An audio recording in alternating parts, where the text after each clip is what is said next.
Many of us perhaps had the childhood experience of standing in front of two captains who would choose teams. One by one, they alternated, taking one person after the other out of the group until the last couple of people are left. If you were ever the last one picked, then you know where we're going today. Hi, this is Barry Phillips with 10-Minute Torah, day number 2, the Torah portion, Shemot, meaning names. Let's go back to Shemot, or Exodus, chapter number 1. And let's pick up from where we left off yesterday. Verse 6 says, And Joseph died, and all of his brothers and all that generation. The children of Israel bore fruit and increased very much, multiplied, and became very strong, and the land was filled with them.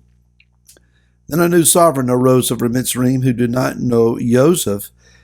And he said to his people, See, the people of the children of Israel are more and stronger than we. Come, let us act wisely toward them, lest they increase. And it shall be when fighting befalls us, that they shall join our enemies and fight against us, and shall go up out of the land. So they set taskmasters, slave masters over them, to afflict them with their burdens. And they built for Pharaoh supply cities, Pithom, and Ramses. There was a dynastic change that took place among the pharaohs, and a different people group rose to power, and this people group had no memory of Joseph and the 7 years of plenty and 7 years of famine situation. They didn't pay any attention to that. All they knew that there was a subgroup of people living in the land of Mitzrayim in Egypt, and they were a problem. Now, it says that Israel, as a people group, had become very prosperous and very numerous and very strong. Why didn't they, when they had an opportunity, pull their resources together and say, it's been nice, it's been real, and we'll see you, and make their caravan journey back to the land of their forefathers? I guess the answer would be that they were too comfortable, too convenient, and too accustomed to where it was that they were at that moment. They saw themselves as a very significant subgroup culture in the land of Mitzrayim.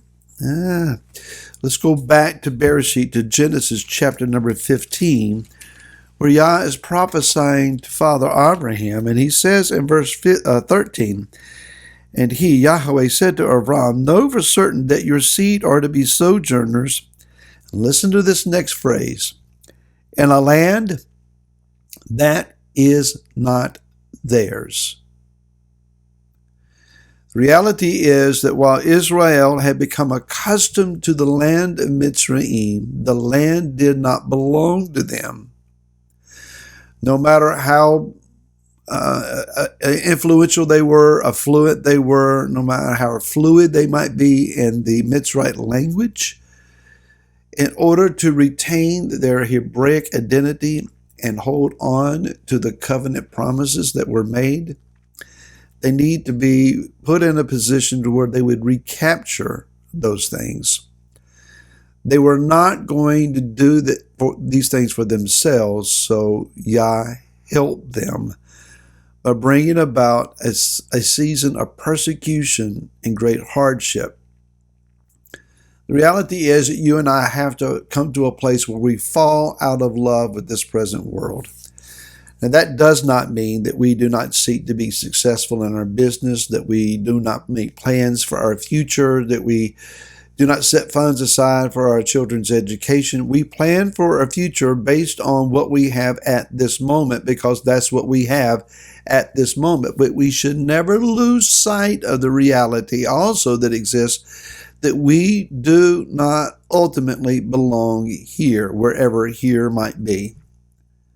When the kingdom of Yahweh comes to this land, to this world, then we will find ourselves in a different situation.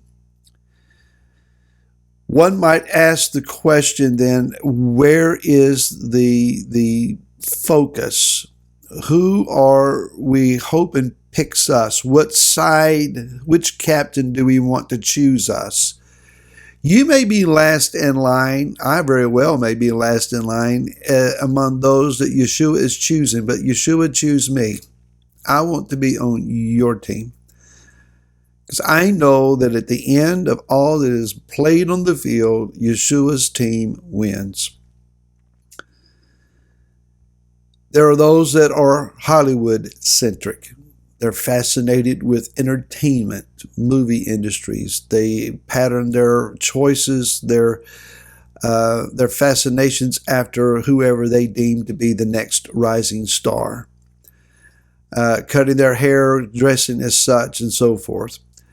There are those that are given to perhaps Wall Street in New York City. They want to be financially successful, and they play the stock markets, and they do their investments, and the goal is to make as much money in this world as is possible. There are those that are fascinated with Washington, D.C. They watch all of the 24-hour news media spin. They're constantly up on who's doing what and what law is coming forth. These things have some sense of importance. We need to pay some sense of attention. After all, these laws do affect us, and if we say nothing, we'll get run over like a steamroller. But you cannot allow yourself to be consumed with these things, or it will consume you. Let's keep this in mind. All the way back, and again, Bereshit, chapter number 9. When you look at verses 24 and 25, you will see that the son of Noah, Ham, that his descendants were to be known among the fallen lineage of the seed.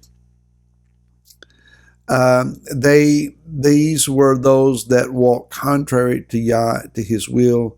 They were of this present world and its serpent-minded systems. Among Ham's descendants was the Keniani. These are the Canaanitish peoples. Mitzrayim was Ham's second-born son. They are a fallen people. And it's not to say that they couldn't be redeemed. But as a people, as a whole, they were those that were rebellious and walked contrary to Yah and his commands. The Mitzrayite Egyptian system, not necessarily the sovereign nation on the face of the earth today, but this spiritual system is the system of this world. Israel found itself living in such a situation, finding success and comfort, and forgot about the covenant. We cannot allow ourselves to make the same mistake. Yeshua, he warned us about this in the book of Yochanan, John chapter number 15. And he says, beginning with verse number 18, if the world hates you, you know that it hated me before it hated you. If you were of the world would love its own. But because you're not of the world, but I chose you out of the world, for that reason the world hates you. Remember the word that I said to you, a servant is not greater than his master. If they persecuted me, they shall persecute you too. If they have guarded my word, they would guard yours too. But all this they shall do to you because of my name, because they do not know him who sent me. If I had not come and spoken to them, they would have no sin. But now they have no excuse for their sin. He who hates me hates my Father as well. If I did not do among them the works which no one else did, they would have no sin. But now they have both seen and both hated me and my Father. Yeshua then is saying, as much as the world rejects me, because you love me, walk with me, obey me, they're going to hate you and reject you as well. Our goal cannot be to be well-liked, well thought of, applauded, accepted, and acknowledged by the world for being like the world. They need to see a people who are set apart, who are different, not obnoxious, but filled with the power, the compassion, and the anointing of Yeshua the Messiah. Let such a people rise up, you included, and walk in the earth today. And we'll see you again tomorrow. To then, shalom.